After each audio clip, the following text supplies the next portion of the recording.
Welcome you all to my channel Jesus the Light.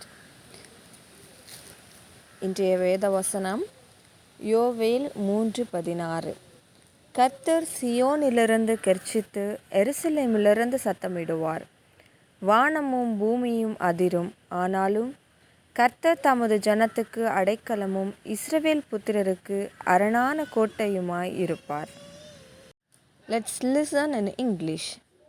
The Lord will roar from Zion and thunder from Jerusalem. The earth and the heavens will tremble. But the Lord will be a refuge for his people, a stronghold for the people of Israel. Joel 3:16.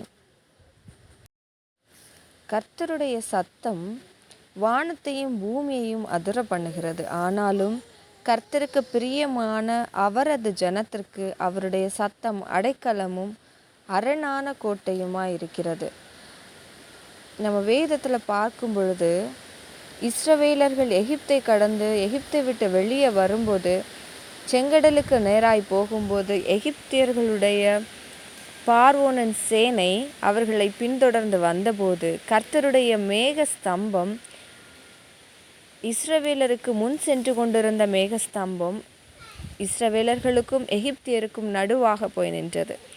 இரவு முழுவதும் எகிப்தியர்களை அந்த பார்வோனின் சேனையை இஸ்ரவேலரை நெருங்க விடாதபடிக்கு அது தடுத்து நிறுத்தியது. இரவு முழுவதும் பார்வோனின் சேனைக்கு அது இருளாகவும் இஸ்ரவேலின் சேனைக்கு இரவை வெளிச்சமாகவும் மாற்றிற்று. அதே போல் நம்முடைய வாழ்க்கையில் வருகிற எல்லா பிரச்சனைகளும் எந்த சோதனையிலும் எந்த நிலைமையிலும் கர்த்தருடைய சத்தம் நமக்கு அரணான கோட்டையும் பாதுகாப்பான அருணுமாய் இருக்கிறது. There are many chances to make us to feel or to walk in the valley of tears. Whatever may be our situations, don't worry, because our Lord God is with us.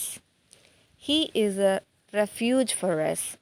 He is a stronghold for us.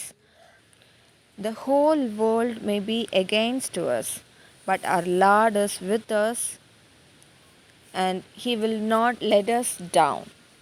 So believe in God. Start your day with God. Feel His presence. He is always with us. He is enough stronghold for us. May God bless you. Always praise the Lord.